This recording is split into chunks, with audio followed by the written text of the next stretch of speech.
Hello, everybody, and welcome back to the Trial by Error Variety Show podcast.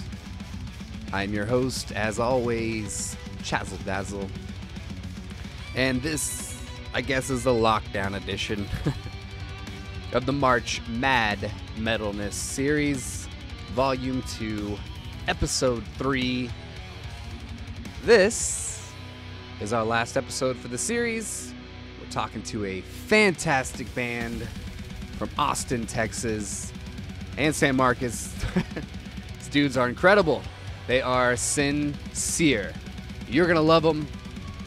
They go hard. Harder than any project we've had on yet. So, and let's give it up for our man, David Fitzgerald.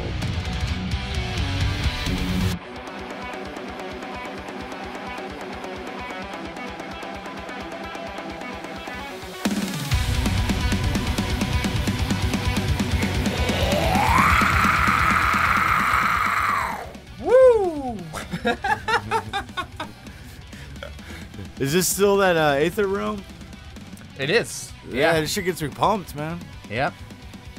I decided to use Ether Realm for both the intro and the outro for this entire series. Okay. I used your band in the last series. Yeah. I used the Destroyer of Worlds, the Dead Risen. So March is all Aether. March is, yep. It's an Aether March. It all is. right, cool. Mm-hmm. You know, I thought about Metal Madness. Dave, this is Dave, by the way. I'm Dave. Dave's back. That's Chaz. That's Chaz, by the way. Chaz, by the way. This is Trial by the Error podcast, by the way. Error by the Trial. Yep. Trial by Error. This week, David, last week, how long did it take to get rid of the headache? I don't know, like an hour or so. Okay. I had to take some Advil. All right. It was an overload of the sensors, and it was like an intrusive in my mind. I'm not going to do that to you this I was time. like, God damn, dude. Yeah. I don't want to make you drive all the way from San Antonio to Bumtucky. So you got something good to for hurt me. you. Okay. Yeah, I did. All right, cool. Yep. This is a real treat for you. What's the name of the band? This is SIN SEER. SIN SEER. Yep. S-I-N. So like sincere? But it's S-I-N space S-E-E-R. Oh, seer. Like okay. a seer. Okay. Yeah. Sincere. Like your sins are now scarred into your body. Or someone who sees your sins. Yeah. They're on your face, written all over you. Okay. I don't know. All right. Maybe, this is my interpretation. Maybe they're gonna look into our souls. All right. Sadly, we didn't break into that, so this is all just gonna remain speculation. But we did cover a lot. Okay. Cool. Yeah. Yeah. So sincere. Okay. Sincere. All right. So we don't really have much of an intro other than the coronavirus has taken hold. People. People are dying. This is really an outbreak. Shit is real. Shit is happening. Oh my God. Yeah. Make sure you make out with everybody. We can ignore it no longer. We're still here, people. Well, the fucked up thing about it is it's changing all the regular flu viruses too, you know, and making everything more potent this year. So you get sick no matter what. Yeah. You just don't know if you're gonna die. Well, we're all gonna die someday. Yeah. Just hopefully it's not this weird media hyped virus. Hopefully it wasn't made in China. The new plague. I don't want to die by this anything virus made is in metal. China. This virus is wiping people out. I know. Genocidal fashion. But anyway, this is not that kind of podcast, and I apologize to SIN SEER for that intro.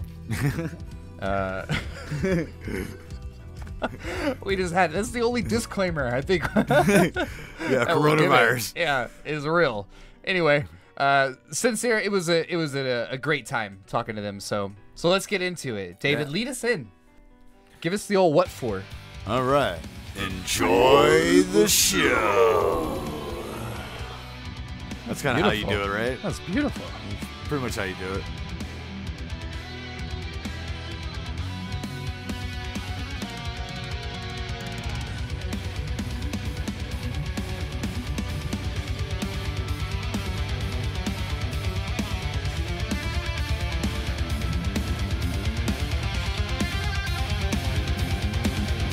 Everything sounds good, so Awesome. So let's hit it. Yeah. Well, I'm Chaz, man. Good to meet you. Good to meet you too. I'm Trey. I'm one. It's just me and one other guy, but I'm kind of like the lead singer, the lyricist, and sort of the guy who puts all the songs and the projects together. I like to think that Cameron's more the mastermind. I mean, Okay. he writes all of the music, and without all of this great music, I wouldn't have anyone to share it with, anywhere to go with it. So yeah, I like to think of him as sort of the star, and I'm sort of just riding his coattails. I love it. Yeah. I didn't watch any of the Oscars or anything, but there was something they were harping on Brad Pitt about something, and I saw a quote where he said, Leonardo DiCaprio, I will ride your coattails anytime the view is magnificent. Man. I was kind of shaking my head at that, like, man, he doesn't need to ride anybody's coattails, first Right? of all, but yeah, it's true. I guess Leonardo DiCaprio does date some pretty fantastic women, so. But anyway, Trey, you, I found you guys, first off, on Bandcamp through their Awesome. metal releases in Austin. Oh, wow. Your That's stuff. cool. Yeah, I love Bandcamp. I don't know if you guys utilize that very much, but I've tried, but it's just that with Bandcamp, it's always kind of like there's really not a whole lot of resources, I guess, for like promoting and all that. Because I mean, I've kind of dug into like a little bit of everything. The only one I really found like, something solid for it was Spotify, which is why I guess we gravitated towards that. But yeah, I mean, I love Bandcamp, man, and I mean, it's cool because we still have people to this day like. We still have like new fans coming across us, and some people like, because all of our stuff is free except for this latest EP. All of our other projects are, everything we put out was free, and some people actually spent money, like actual money on it. So that was really cool. So yeah, I love Bandcamp, man. It's such a great platform. yeah, I really enjoy it too. I like the Discover feature on there. And I've actually discovered a band on there I've talked to for this series that you're going to be nice. on. They were also categorized as metal, and when I listened to them, it didn't strike me as metal at all. It was kind of like math rock, Oh, okay. Kind of Mars I get what you're Volta talking about. feel, yeah. Right. Yeah, And, I get you. Actually, but I was curious, why he had put it in the metal thing, and he was just really inspired by metal in the writing. I mean, I could tell. But it was interesting to get that side of it to, understand that it was really just inspired by that. But what we're listening to with SIN SEER is genuine, hardcore. It's authentic, and it's very well produced. Let me just say that right out the gate. thank you so much. I really appreciate that. And as the lyricist, let me tell you, I that's kind of what draws me. If the lyrics really are speaking something, they're not just a hodgepodge of, you know how it goes. Oh yeah. when it's sincere, and that's really kind of that the name is sincere, and I was like, let's check out these lyrics, and there's a lot of cynicism in them, but it's also, I know that music, just performing music and writing that stuff down, is cathartic. So in a way, this is like a really therapeutic trip to experience this music, because I too, a lot of people who listen to this, hear a very cheery side of me, but I also feel that way, and I've written a lot of stuff like that, and I really have nowhere to put it, so it's just as like very bitter poetry in a book somewhere. But but when you put it together here, it's really great, man. It's some really, really great metal, and I'm really digging it. Thank you so much, man. And I mean, yeah, you pretty much hit the hammer on the nail with that one. I mean, that it's absolutely cathartic, and it is, it is so weird how certain things just happen to fall into place, because I've talked about this with Cameron and Jonathan, the guy that I also record with. He helps me record a lot of the SIN SEER stuff.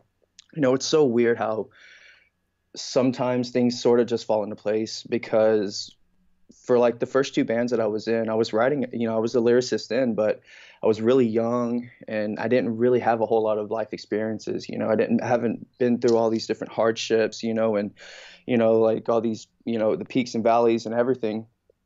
And I feel like the reason why SIN SEER is, as you say, authentic as it is now, is because I'm finally at this point in my life where I've finally experience things. Like everything I'm writing is coming straight from everything I've been through, everything I felt, everything I thought. I'm not trying to sound like anything other than me, because I don't know how to be anything other than me now, because before I was always trying to sound kind of profound or, artsy fartsy or whatever have you. But unless you've been there and you really know what you're talking about, then you're just spewing nonsense. So, it took me years and years to understand that. But now, with everything that we've done and, all just everything, it's so wild, man, to see the response that we've got, because that was another thing. This project really wasn't supposed to take off the way it did. That just naturally happened, because when we put out our very first EP, the only reason we really put that out, well, I wanted to put it out, was because I had a project previous to that. The year before, I put like an EP out actually on the same day, Valentine's Day. And it flopped, dude. It flopped really bad. But there was just a lot of things that, I wasn't in the right headspace. And my heart wasn't completely in it. So Sincere was a way to sort of right that wrong. And when we put it out, the response was so incredible. Like, we were like, wow, like, should we just like keep going? And then sure enough, like a few months later, we put out a new EP. And then we put out a few singles after that. And now, dude, it's just taking off. And now we've met so many great people from all over the world that are playing our music. And it's just like, whoa, like, what is this? Like, completely unplanned. But, it's just one of those beautiful things that, happen when you least expect it, I guess. Yeah. And, you probably got a lot of stuff off your chest, too, with that last one. And as you can, you've kind of led to, it polished what you were working on now. Oh yeah. And Vicious Cycles, we spent all of last year completely working on that. I want to say we had about the first like 2 or 3 songs already, because Cameron will send me songs in bulk normally. Like, he'll send me 2 or 3 at a time, and then I kind of just have to. Every song is always different, man. Like, some songs come together like that, like so fast, and others can take weeks, even months sometimes. Like, it's always random and it's always unpredictable. But I go by like a certain thing now. Like, I can't explain it really. The best I can describe is that, like, I'm writing on feel. Like, I listen to the song endlessly, and I'm sort of just trying to absorb like all the melodies and what is this making me feel? What is this making me think about? Where is this taking me? And that's more or less how I write, according to that. And there is a lot of cynicism, obviously, but I think, like you said, it's been so therapeutic for me, because art is one of the very few places where you can let out those demons, you can let them play, and it offers so many things to people. Like, it offers that perspective, I guess is what I'm saying. Of course,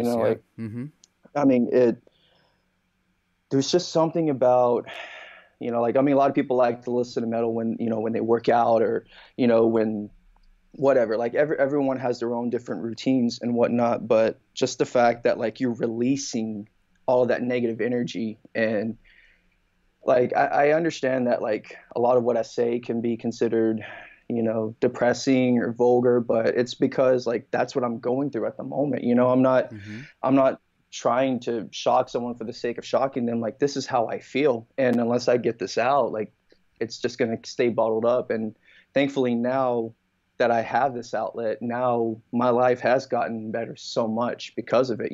I feel like I'm more driven. I'm more, I want to, how can I say it? Like, I'm just so determined to keep going, to keep getting better, owning my craft, and just building on what we've already established. Good. Yeah. This ain't a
this is really high quality stuff. And Thank you. And the way people are embracing it, I'm assuming that's from seeing you guys live too, right? And having that live experience. Well, actually, we've never played live before. Okay. So Okay. so this is an interesting dynamic for us because No, you're not. Just let me preface by saying you're not the first that's told me this, and I love this. So continue. okay. Well, I mean, I do actually play live in another band, Count Your Dead. It's a metal band. We're kind of like scattered throughout like parts of Texas and all that, but so like I've played in bands before, and I've played in live bands, you know, and I've done the whole, you know, not necessarily touring, but you know, we've pretty much been all around Texas for the most part. So I've got a little bit of experience in all of that. Well, when I first moved to San Marcos, which was about almost 10 years ago, I wanted to start a completely new project. So throughout the years, man, I would meet this drummer or this guitar player or whatever. And for whatever reason, man, it never seemed to work out. You know, all the, you know, different jam sessions or whatever, either they weren't feeling my style, I wasn't feeling theirs, whatever. Well, me and Cameron actually go back to high school. So we've been friends for a while, and he had moved to Austin. I think he moved to Austin a little bit before I moved to San Marcos. So on occasion we would get together, and he'd bring over his guitar and we'd do a lot of jamming, but nothing ever really stuck. Like, I don't know why. Like, again, it's just one of those weird things, man. Nothing ever really stuck. And we, you know, had these rehearsals or whatever you want to call them for like, I don't know, about a good like 4 or 5 years. And out of nowhere, and the summer of 2015, he sends me this song, and it's completely finished, like from start to finish. He did all the drums himself. He recorded all the guitar. He did the bass, and he's like, "Hey, just tell me what you can do with this." So I shit you not, man. Like, as I am listening to this song, like the words are already coming to my head, like just right off the bat. I'm like, whoa. So like I immediately went into the other room, pressed record, and I just started going. And then within 30 minutes, we had a song, and it was like, where did this come from? You know, it was just one of those weird things. And that's when we realized the best way for us to work together is to not work together. You know, like it's the craziest thing. Like every song you ever hear by us, we were never in the same room working on it. Like all the music he did for that, he did all by himself in his studio, and all the lyrics and everything that I did vocally, I did at my studio. So like it was completely separate. Like, but that's what works for us. For whatever reason, that's how we operate the best. So ever since then, that's how we've been doing it. So it's weird, but I mean, if you know, you always hear if it ain't broke, don't fix it. So yeah. And it's one of those things too. As you guys continue this back and forth, you're only going to get better at it, you know. Oh yeah, absolutely. And what's to come always can open doors to stuff like that. Where a lot of times it's nice to be asked to come play shows, you know. And if you're putting out that type of music, you know, the right shows, the right opportunities will come for you guys. Where you know you'll see it and look at it and think like, we can't turn this down. And you'll make it work, you know? Right. Absolutely. It's really cool, though. Yeah. I mean, it's fun, man. I love it. Yeah. And I mean, we've gotten offers. I mean, we've already gotten offers to play live. And I mean, it's definitely something that we considered. And I feel like it's a pretty safe bet to say that it will happen at some point. I don't know when. But SIN SEER absolutely will be playing live. But it's just one of those things where like it has to be the right vibe. It's got to be the right person. Everything has to sort of fall into place. And that's honestly the hardest thing to accomplish within a band. And I think that's why I really haven't found another actual band, because to find 2 or 3 other people that are all on the same level as you, want the same things and have the same kind of drive. I mean, dude, it's hard enough to find someone in a relationship like that, you know, like never mind, you know, 2 or 3 other people and trying to get everybody to agree, you know, like it's like polyamory, you know. Yeah, you can't do it. Nobody's got time for it. Exactly. Yeah, man. But I think for me nowadays, just because I've wasted so many years trying to revive dead horses, trying to get people to do things that they just didn't really want to do. Now I just want to surround myself with people that have that same drive, that have that same, that creativity, and they just want to keep getting better at what they do. Like, and even if that means it's a smaller group of people than where I started out with, and so be it. I'd rather have one person that's as dedicated as I am, as opposed to 2 or 3 people who just kind of want to do this as a hobby. Like I'm kind of past all of that. I mean, we're only getting older, and life's short. So I mean, if you really want to get where you're going, you gotta have the right people there with you.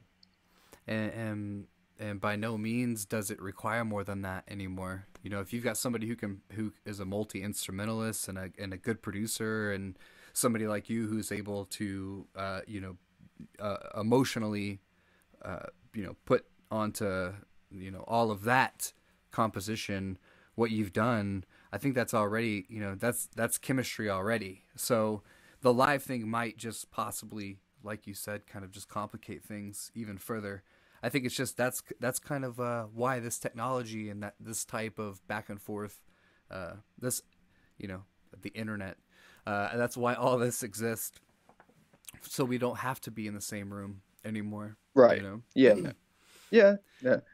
I've met quite a few bands and just groups that kind of had that same thing, and they're even just across the country from each other, or a nation, or whatever it is.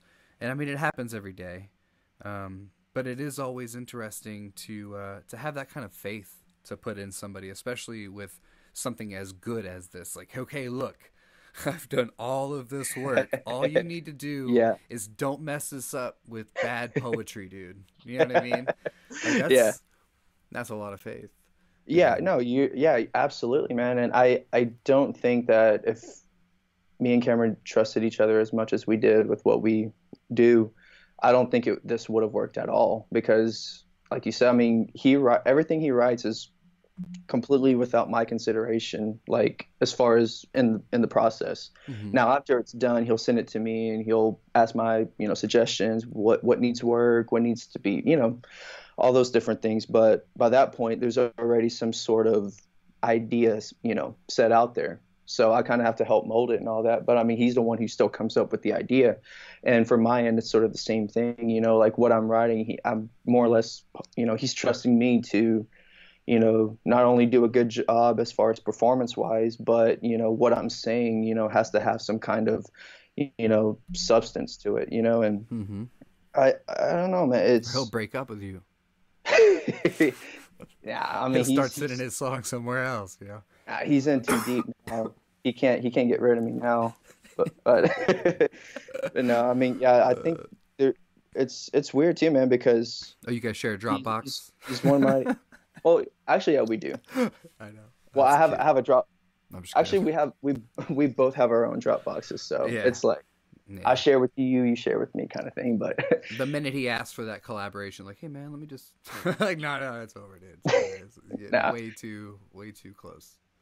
Yeah. No. But yeah, I mean, we honestly don't see each other all that much. Like, I feel like the only times we really like are like in each other's presence and all that is whenever we're doing stuff for the group, which I mean is not bad, because I mean we both have crazy schedules. He pretty much works all week, and I work, like, my days off are during the week, so it's kind of chaotic and all of that. So we normally have to schedule a meetup, if we're going to get together to do some recording or do some filming or whatever, because I'm trying to get a documentary going right now to sort of like, tell the story of the group, and sort of just because we have so many songs and there's so much I feel like we could tell. Like sometimes you can't always get it out in a podcast or, a song. So, and I think it'd be a great way too to sort of provide more content, because, like we are in a live band. So, providing more videos and providing more songs and more things for our audience to enjoy, I think will at least keep us relevant and, in that aspect. So that's very important. That relevancy, mm-hmm. good content and, steady promotion, I feel like. Yes. Yeah. Mm-hmm. Yeah. That's kind of No, like, that's and then luck, right? Spread some luck on it. oh yes, yeah. I mean, and timing, man. Timing's really well. Yeah. It used to be timing was everything, but now with the way the times are now, I don't really know if that's even necessarily true anymore because we live in a time where anything can go viral and then the next week it's already forgotten about. So like maybe it's not necessarily such a good thing that you hit it big all of a sudden because you open yourself up to irrelevancy that much more. So maybe it is better to sort of just build on those small wins and then eventually, you turn your fan base into into an army, and then at that point you know, you're unstoppable, or at least it seems like, But I mean, that's sort of, I guess, that's what I'm going after. I think you hit that right though.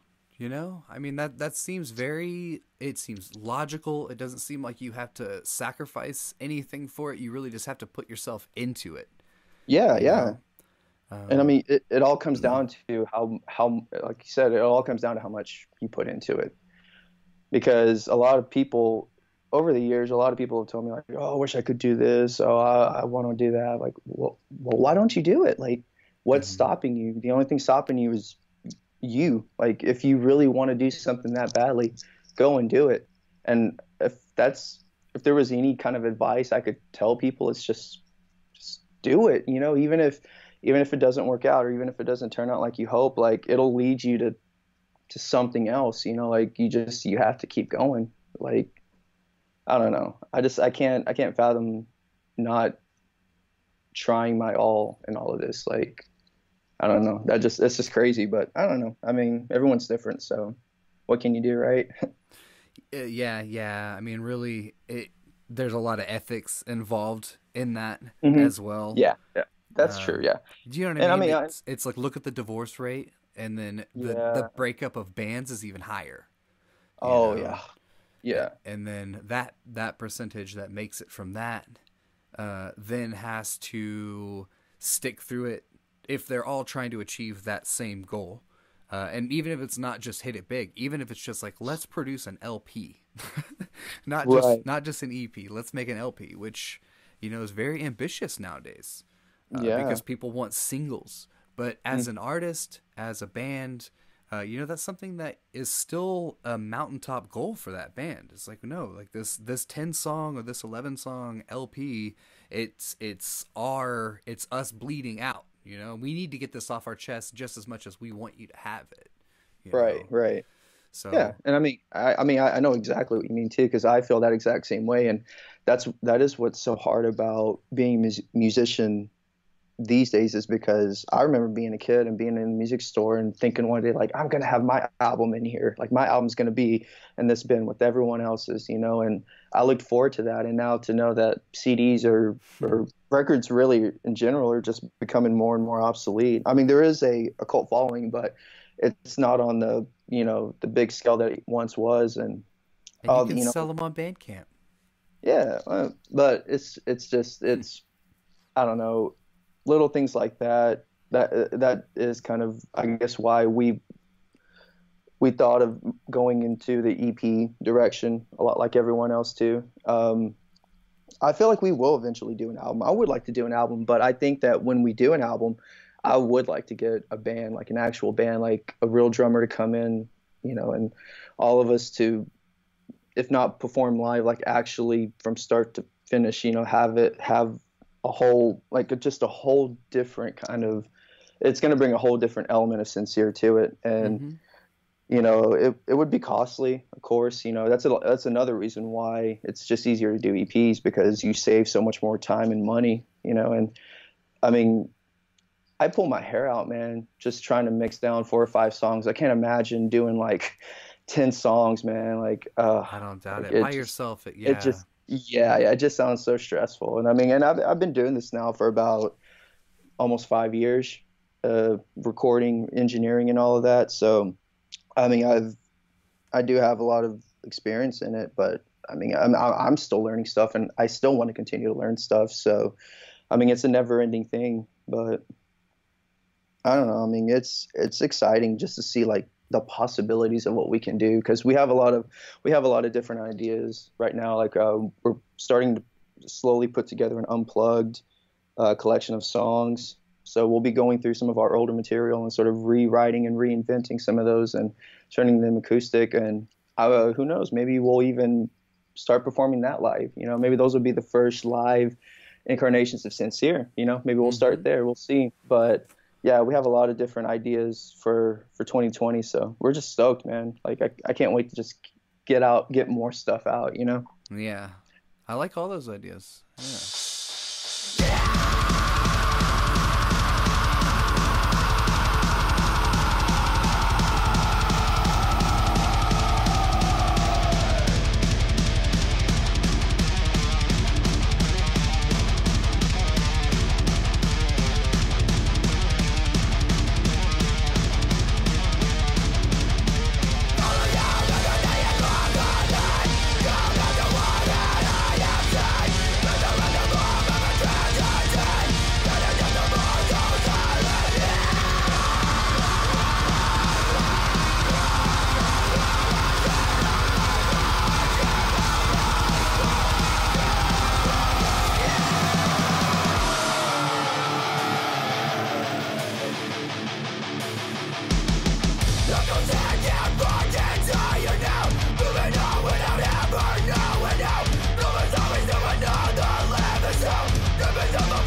I love the idea of the, they don't call it unplugged anymore. They call it stripped. And I love, Really? I mean, I've that never just heard seems, that. I think that's like it's definitely, I haven't heard unplugged in a long time. Huh. That just shows you how out of touch I am with stuff, man, because I don't really keep up with any of that.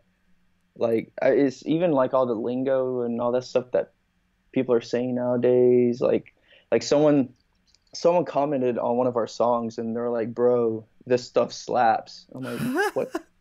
what is slap? That's a good thing, right? I haven't heard that I'm like, one. yes, yes.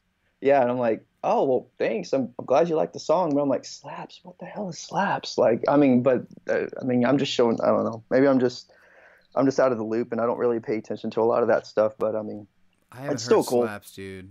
I haven't heard that. Yeah. Yeah, it's real common around here. Like my brothers say it a lot too. Like I don't know. Like I said, I just after I heard yeet, whatever that means, still don't know what the hell that means, but I was like, okay, I'm done. I'm like, yeah, I'm like, I'm done wiping my hands of it. Like, you kids have fun with all that stuff. I'm good. Mm-hmm. It used to be so simple back in the day. I know, right? But yeah, a lot of things were simpler. A lot of things were simpler. But supposedly this is the best time we've ever lived in. I've said that before on this podcast, and I don't know why I keep saying it, but I hear it all the time, and I'm like, I don't know, man. It sounds like you're programmed, But then again, I mean, yeah. Because I'm the kind of guy, I want to live off the grid at some point in my life. And I'm like, it's never going to happen with this country and this society. That's a good point. Yeah. I mean, there is some truth to it being one of the best times, but there also is some truth in the fact that too many options is unhealthy, and we have way too many options. Yeah. And I think that could be a lot of the reason why our minds are so like the attention span is just ridiculous now. Like to catch anyone's attention even for like a minute is just insane. Like I think that's why I think it's harder for artists in general to make an impact now, because you can literally just swipe after swipe after swipe, and so true. It's just oversaturated now. So like even if someone has like a heartfelt message or something that is worthy of you hearing about, if you've already heard 100 other people, like you're not really going to give this person a chance like you should, and that's not fair. But that's the way things are, and that's the way the world is. So you kind of just have to play the cards you're dealt, I guess. But it really is like the claw game. Yeah, definitely. And a machine with a giant, it's full for one, and then the hand is broken, and it doesn't ever pick anything up, and it's just like, because really there is no industry anymore. It's just people who have built their own networks who can trust each other. Do you know what I mean? Yep. It's like, yeah. I guess the industry is the stuff you see that still exists, but that's the Billie Eilish and the Lizzos, and at some point in time, I understand a lot of those people were independent people and doing their own thing, but once they got into the industry, there's no way for them to do a podcast without, full rights to everything. I mean, it's just bananas what people become once they become a part of this society. As opposed to just being able to promote yourself the way you want to promote yourself, which anybody and everybody can do now. But I think, like you touched on it earlier, is just as long as that content is good and as long as you're promoting yourself and keeping yourself relevant, that's the only way that you're ever going to get to the top of that giant squeaky pile of toys to the hand that might pick you up one day. Yeah. And then if not, you'll just be falling off like the rest of the toys, like on, what is it? Toy Story. Yeah. Yeah, dude. Yeah, that's so true, man. But a lot of people don't understand that. They don't see that. So then they get discouraged and they just quit, or they do see it and they think outside of the box, and they've unlocked some sort of secret. Maybe they reached out to just the right person and got something retweeted, like you're saying, just that moment, and they were swept up just in that moment. But then a year from now, nobody cares what they're doing, Yeah. I mean, it's crazy, man. But it also too, like, I keep thinking that sometimes it really has to, not necessarily like going back with timing and all that. Sometimes if I can't remember what the quote was, it was something like, sometimes having a dream is about, I'm butchering it, but it's paraphrasing. Having a dream that only you can see, and sometimes you have to hold on to it for however long you have to hold on to it. Anyways, what I'm getting at is I was watching, I don't know if you've seen it or not, it's that documentary series on Netflix, The Toys That Made Us. I've seen the icon. I haven't seen it. No. I saw the episode about the Power Rangers, and the creator of the American one, Chaim Saban, he had that, I guess the plot for that show. Like he pitched it to so many different studios, and it took about 8 years before he actually got the okay to do the pilot. So for 8 years, he was told, no, this is dumb. This is ridiculous. What are you doing? Stop wasting our time. And he still believed in his vision so hard that like eventually it panned out. And when it did, like, holy hell, like, did it pan out, you know? But it's like 8 years, like, how can you be so resilient for that long, you know, being told no went over, and like that's what's crazy to me. But it also makes me think, like, if you really do have like you know, like we were saying, like if you really do have a really good vision on something, or if you really believe in something strong enough, like, it's how do you know when to hold on and when to let go, kind of thing, you know? That's one of those things that just like boggles my mind. But I don't know, it's just something I like to think about a lot. I feel like everything is, I mean, this is just me and this is just my experiences, and sometimes I feel like I'm picking up on weird things, messages from the universe or whatever it is, right? The cosmos. Yeah. But I do feel like everything's in its right place and comes out at the right time, you know? As far as timing goes, I think it's, you know, comedy is really the only thing that when you do something fleeting and it works, it could skyrocket you. But music nowadays, that's not how it is, you know. Because it is so saturated, because everything is so polished and easy to Photoshop or auto-tune or whatever, you have to be authentic, or you're off the radar entirely, you know. And it's more than authentic. You have to also be aware that there's technology that can make you sound better immediately. Unless you're lo-fi, if you're recording a bad metal album, you shouldn't be putting it out. You just shouldn't be, because there's way too much technology now to help you that's affordable for almost everybody across the board. Right. Play some shows at the local spots, but you know, because I have the unfortunate task of having to dig through it with what I do. And and I listen to so many bad metal bands that I just want to like rip my own hair out, man. I'm like, dude, I want to take the producer from this band and get him in touch with this band, and I don't want to hear from this band until they, because it's just like, God, why are you doing this? Why did you put this out? This is not good, you know. And I feel bad saying that, because I'm like, this is somebody's quote unquote dream or whatever, but it's honestly, it's like, this could be in your garage, it would sound okay, but this is not good. Like, you had to get hammered every night to record this thing just to feel like it sounded okay, and you know it. And why are you putting that on me, you know? Oh, yeah. And I get it, you love metal, and you know, I'm a Scorpions fan. Like, dude, no. Yeah, but I mean, it just comes with time. I mean, I don't know. Maybe the theme of this episode will be timing. I don't know. But anyway, like, I remember like when I first started recording and all of that, you know, I thought like, oh, I'm okay, you know. And then you hear your mixes and you're just like, God, this sounds so awful.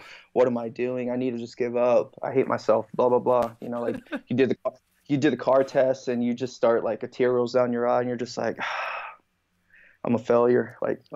But I don't know, man. Like, one of the things though I realized is that putting out that EP and getting little to no reaction, and even having the guy that I was working with, he kind of crapped on it too. Like, it boned me out for a while, but that's also what I realized is that all that experience and, you know, cutting my teeth with all of that, like, I learned what not to do.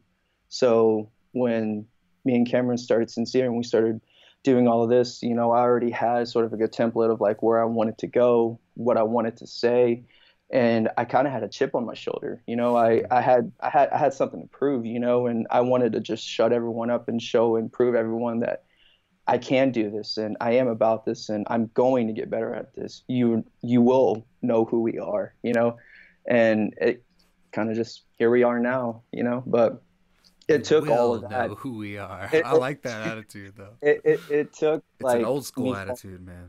Yeah, and it took me falling on my face like over and over to finally get to that spot. But at the time I didn't understand it, but now I see like that was what I needed to get where I am now. So I guess in the end it was really all worth it. So Yeah. So in the end, Cameron's riding your coattails. I'm just kidding.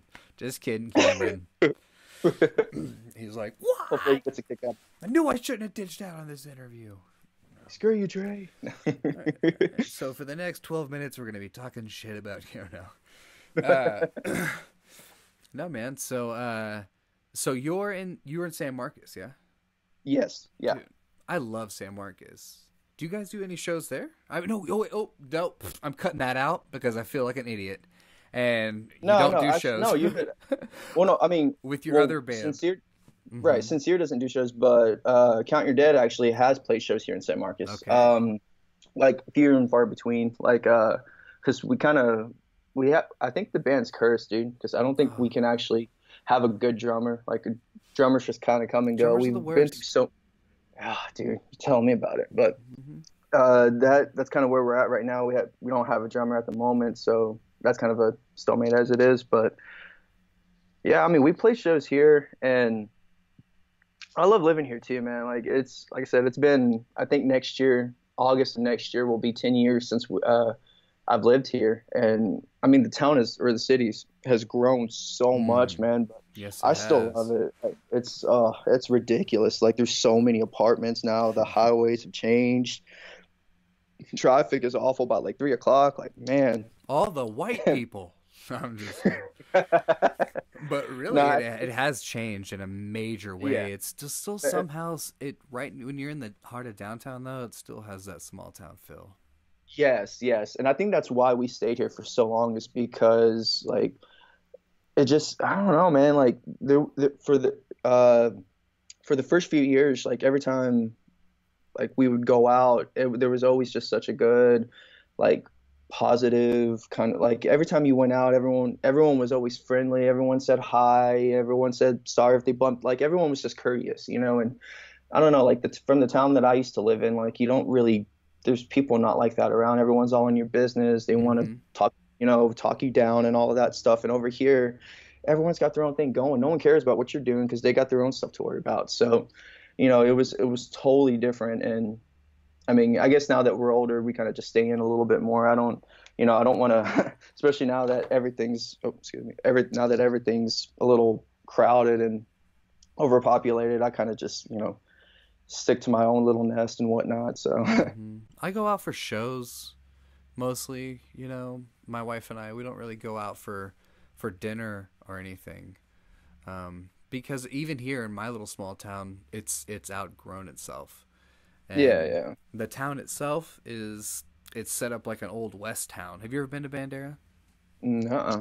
Okay, so it's got a historic preservation, and it's set up to where if you're driving through it, it feels like if you were on a horse, dude, which a lot of people still ride them. The only difference is the roads are paved. That's how they want it to feel. Like you're looking at shop fronts like you were in 1850 or whenever the hell it was. Yeah. So there's like really strict building codes and all kinds of stuff for in town, and the population remains under 1,000. However, outside is packed just like that, subdivision after subdivision, and yeah.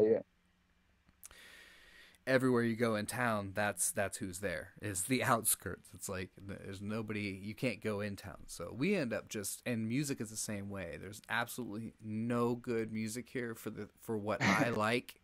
Which is why I created this platform. That's awesome, man. That's the great. Music here is all country, or if it's Mardi Gras weekend, it's Cajun. Yeah.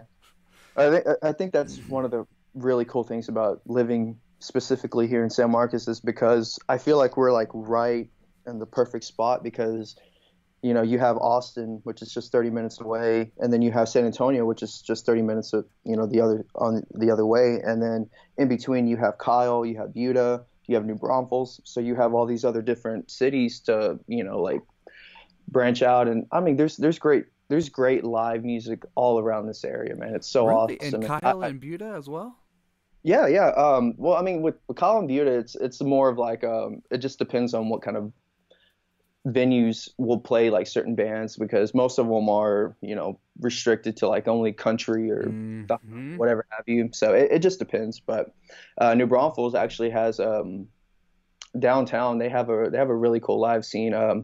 I've actually saw a few bands. They were cover bands, but it's I can't even remember the name of the venue, but there was a few cover bands we saw. Like there was one for Def Leppard. They were called Def Legends, I think that was what it was called. There was a tribute band for Kiss, and all these bands who like sounded dead on like the bands. Like they were great. And I mean, I don't know. It's like I don't know. It's different because like there's a little bit more of an older crowd, but there really is a cool live thing. But as far as San Antonio and Austin, man, that's where like all the big bands, you know, go to play and all that. Come and Take It Live. I don't know if you've heard of that venue. It's in Austin. I did, yeah. I went and saw Spose there, actually. Oh, nice. He's a rapper from Maine. So. I actually caught 96 Bitter Beings a couple of weeks ago. I don't know if you heard of them. It's the lead singer of CKY. It's his new band. Ah, nice. Can't Kill Yourself. Oh, man. Yeah. Dude, they were so amazing. And after the show, they just, you know, we're just hanging out with everyone. I got to meet Darren Miller again for the second time. The very first concert I ever went to, I saw CKY.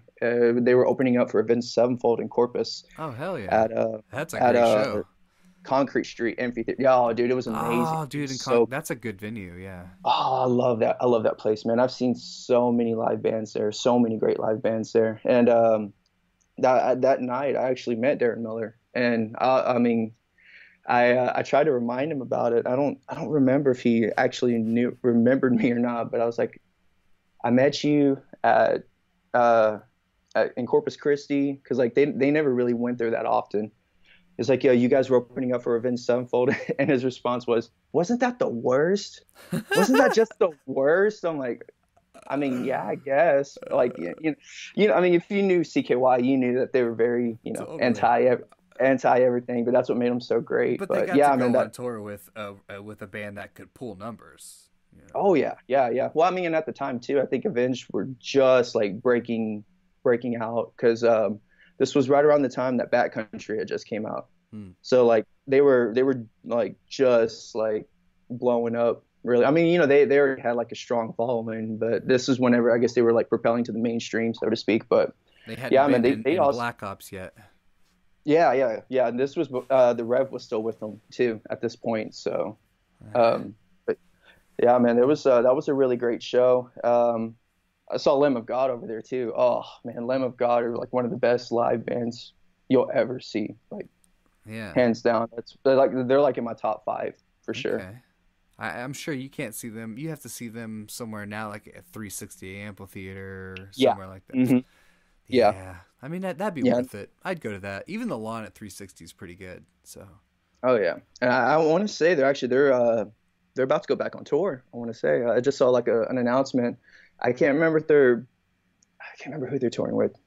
Trivium maybe. I don't know, but it looks like it's a pretty big tour though. From what I saw, I know that Deftones are actually going back out on tour too, so that'll be pretty exciting. Oh yeah, that'd be awesome. Yeah.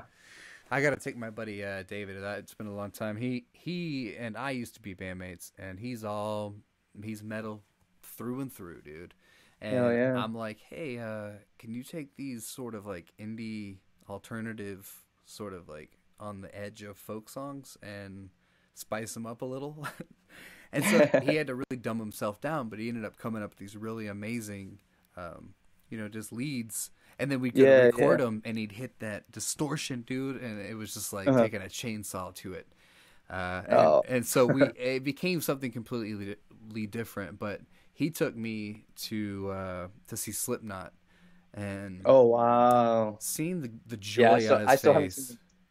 I still haven't seen those guys yet. How were they? They were a lot of fun. I mean, incredible production. You know, everything was spot on. I mean, their performance was spot on. And I mean, overall, I think I had a great time. But the whole time I played with David for 8 years, I don't think I ever saw him as happy as I did when I finally said, "Yeah, dude, I'll go see a metal show with you. Let's go." And then watching him there, it was like, It was beautiful. It was a beautiful moment. Oh yeah. But I would go see Lamb of God there. I would go see Deftones there. So if both of those come around, I'll be there for sure. And they just announced too that Korn and Faith No More are going on tour together too. Okay. Yeah, so I'm definitely gonna go catch them. I caught Korn with the Alice in Chains last year. Oh man, that was a great show too. And I mean, that kind of reminded me a lot of like when you're talking about Slipknot. That reminded me a lot of Korn as well, because they kind of have the same sort of like stage setup, the production. Like they take quite a while setting everything up, but I mean it's totally worth it, man. And I mean to just see the sea of people, and like when I don't know, when Freak on Unleashed or Got the Life goes off, dude, like just to see like that sea of people, and they're just like, it's like a wave of just people jumping up and down. It's unlike anything, man. I mean, you've seen Slipknot, so obviously you know what I'm talking about, but like it's just that energy is so infectious, man. Like there's nothing like that at all. Yeah, it really is, dude. It's so in your face, and it feels so good. Everybody there feels good. Yes. Like the society that doesn't understand it, they're like, "Oh God, it's so dark, and these people are so hateful." Dude, have you ever been to these shows? These are like the most happy, like fucking. At least they're happy to be there. You know? Oh man, that's great. I mean, everything about it, man. I mean, like the moment the band, like, because you know, like they normally have the stage lights on as they're doing sound check and whatnot, and then the moment the lights go off and you just hear that roar, like, and then like the first note or the first whatever comes out, and like you just like, all right, it's about to go down, like, and you just get swept up in it, man. I mean, it's just that live performance extravaganza kind of thing. And I mean everything, like all the little elements of, like, even like once the song starts up and then you just, you know, you get a whiff of that you get a whiff of those joints going off and you're just like, man. And then you're like, you know, you're taking a swig of your beer or whatever, and you're getting a really good buzz, and then your favorite song comes on and then everyone's just singing along. Like, oh man, there's nothing better than all of that. Damn, paint a good picture. Right, I try to.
security post at Bonnaroo in 2015.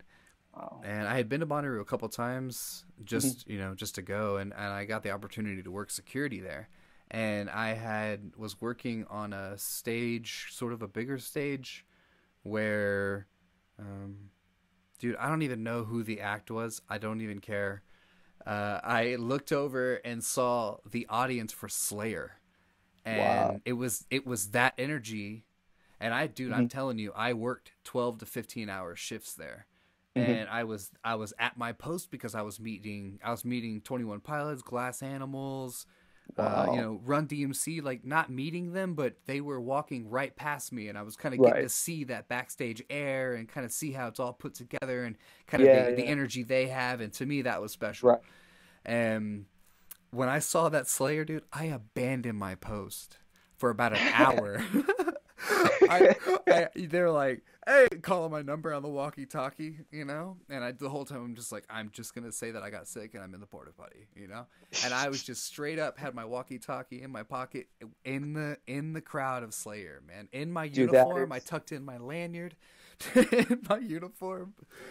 Dude, that is so awesome. Like that's like the most metal thing ever. Like, I don't know. Like I would, if I was in a band and I saw like the security guard, one of the security guards actually in the crowd, like, yeah, Slayer. I'm like, fuck work. I did it. I fucking did it. I drove from Texas to work here in Tennessee, dude. But you know what? Fuck it. I will get fired. This is historic. Like what was happening was historic, dude. I mean, and this was a tent that the band right before it was about half full. So, yeah. And this is their job at Bonnaroo to keep those bad boys full. So to see it half empty and then all of a sudden, Slayer comes like out. That. Oh, I mean, it was full, dude. And of course, I used my security to get me to where I needed to be comfortably into the mix. Excuse me, security. Yeah. Boom, tuck the lanyard. Let's go.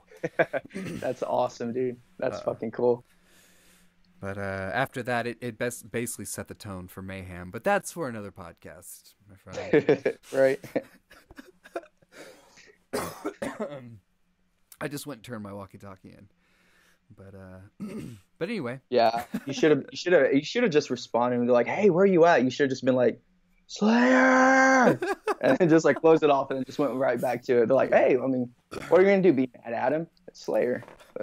But, nah. They probably wouldn't have, honestly. My crew would totally not have been. Only they have to answer to like badasses who are not cool. They're not cool. So when they're like, yeah, we had a defector, my crew's not going to be mad at me at all. They're like, whatever, dude, you kind of fucked yourself over here. But I mean, it was. Wait, was it worth it though?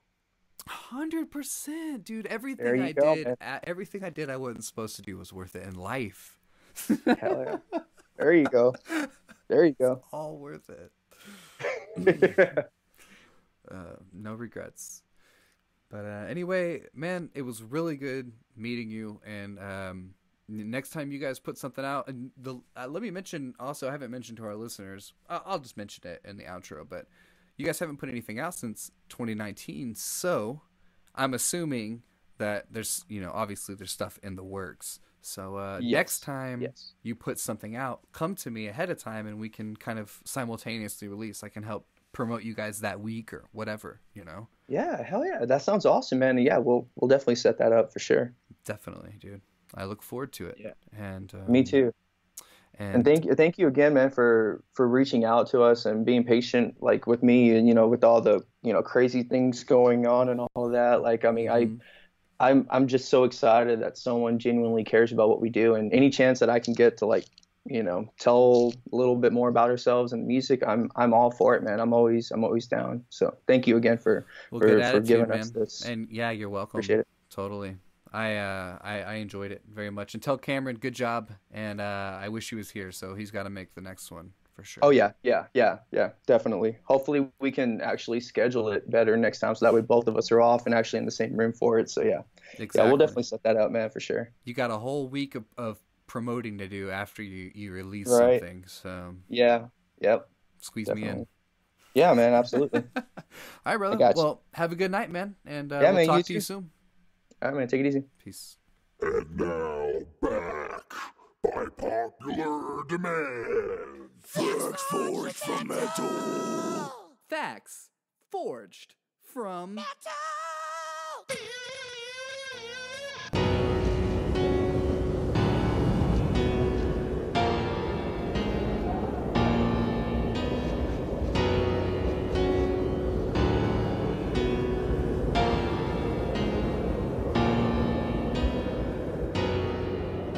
In searching for the world's most dangerous bands of all time, I came across an article on revolvermag.com that listed the top 5 most dangerous bands of all time, and 4 of the 5 are metal bands. Go figure. I'm just gonna read from here. Number 5 is Rammstein. Sort of known for their pyrotechnic danger. They actually have a giant foam-spewing penis cannon at their live show, and bondage-inspired wardrobe choices. They also make folks clutch prudish pearls. I'm assuming that's their nuts. Anyway, number 4 is Pantera, and these dudes were actually known for being dangerous on and off stage. Their live sets looked like were compared to prison riots, and they were known to have inspired Jackass. Number 3 is the Dillinger Escape Plan, and this band basically wanted to be the most dangerous band of all time. They would climb rafters and jump off onto people. They'd break bones, spazzing out on stage, blasting eyeballs out. With different instruments, just basically insane. Eventually, that has to fizzle out when you get old, and the healing time is, yeah. So then you got number 2, Gigi Allen, who's actually punk rock, but was basically a psychopath. Went out in the old rock and roll cliche, passed out from an overdose. But was actually known for doing tons of drugs on stage and making very vulgar displays in front of crowds of whoever it was. Some of the nastiest stuff ever recorded in a live set. So Gigi Allen basically is teetering for the number 1 spot with our favorite metal band, Mayhem. And we all know that Mayhem put out the album with the singer's suicide corpse on it, but beyond that, one of the other members, the member that actually put out the picture, Euronymous, was stabbed later by Varg Vikernes. These are all Norwegian metal names. So these guys basically, ultimately, I've heard them described as posers, but because of the amount of church burning and self-mutilation, bodily harm to each other, they topped the lists for number 1 on revolvermag.com. I'll put that link in the show notes. And that was this episode's Fact Forged from Metal. I do hope that you've learned something, you dumb son of a bitch.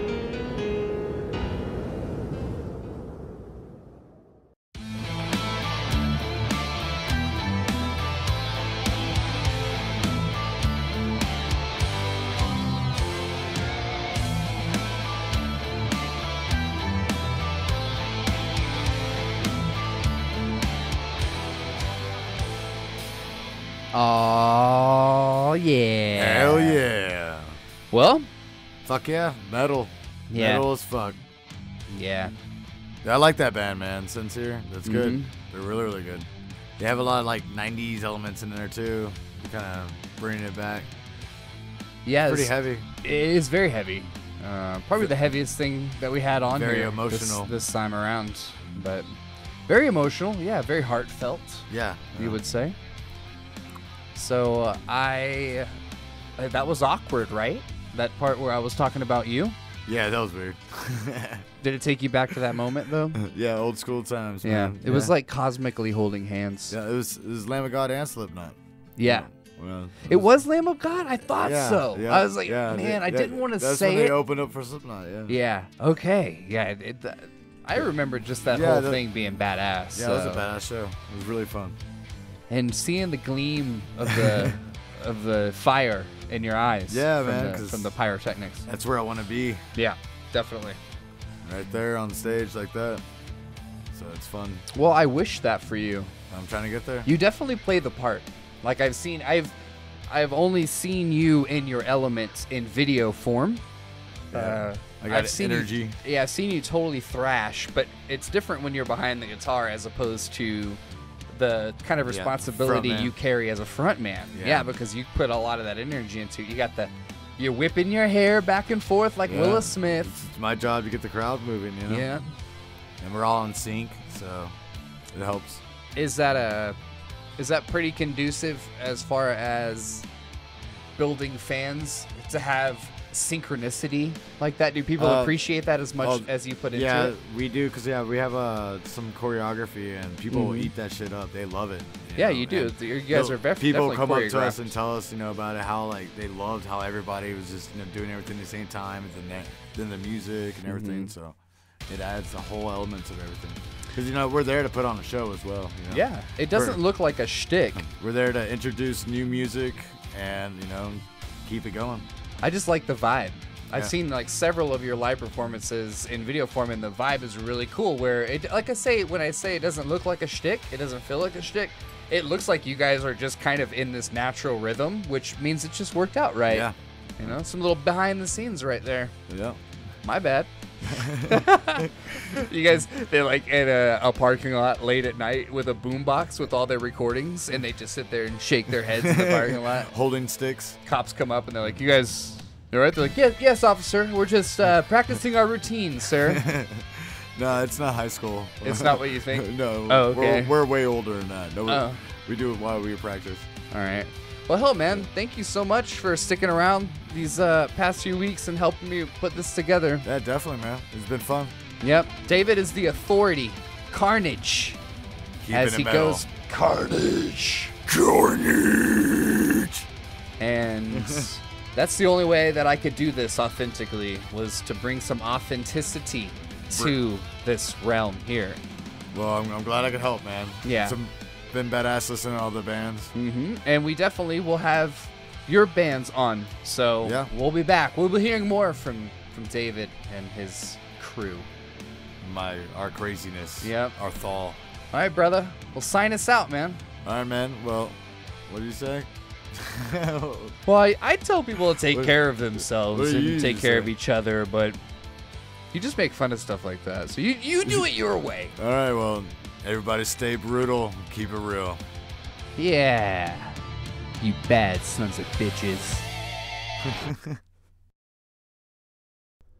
Thank you guys so much for listening to the March Mad Metalness series, Volume 2. If the world goes back to normal, next March we will dig this thing up again and bring back some badass metal. It is my goal to integrate metal into our normal programming, so this isn't such a thing to find. I really want the network to be a little bigger, so I'm going to try a little harder. I'm still trying. If you guys care, I'll give you a little update on how my quarantine is going. I haven't stopped working. I'm very lucky that I have not had to stay in my home. However, my loved ones have, and I live kind of in a sort of a commune situation here, and I seem to be the only one who leaves the house every day. So I feel for those people who have to stay home all day. I see what the sort of the wear and tear is from an outsider's perspective, because like I said, I'm very lucky to be able just to leave and work. I know it's work, and some people are looking at this kind of like a vacation, but I know that many of you wish that you could be where I'm at right now, and I do too. I wish that for you, because I feel like this is very mentally taxing on just everybody, all kinds of people, healthy and feeble-minded. And my heart goes out to those people who are stuck at home in bad situations, dealing with bad people even more. I'm very thankful, and I do wish that all of this blows over very soon, so that we can sort of just feel good again. I know this is not just our unit experiencing this. Is the entire world. It's not just our country, our state. None of this. This is the whole world. So next week here on the TBE show, however, we do go back to sort of a normal broadcasting format. We have a really sweethearted and incredible interviewer. She digs straight from her heart and, really has no filter. Christy G. The Christy G podcast is available wherever you listen to podcasts. You guys can go catch up before you listen to our episode to sort of get our references. She's got some really awesome guests, sort of almost like an extended female branch of this show. Really, honestly, it's really fun.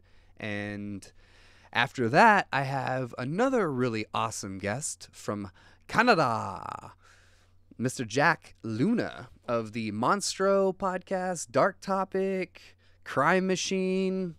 He's now the co-host on the 911 calls with the operator. If you are a Patreon subscriber to Crime Machine, you get that in your feed, plus, ad-free episodes of Crime Machine. Anyway, he's an incredible writer and an incredible podcaster. Seems like a very level-headed dude, and I'm really curious to see how everything's going, up there in his neck of the woods as far as his creative process. Because I imagine this isolation is going to do wonders for the Crime Machine and Dark Topic feed.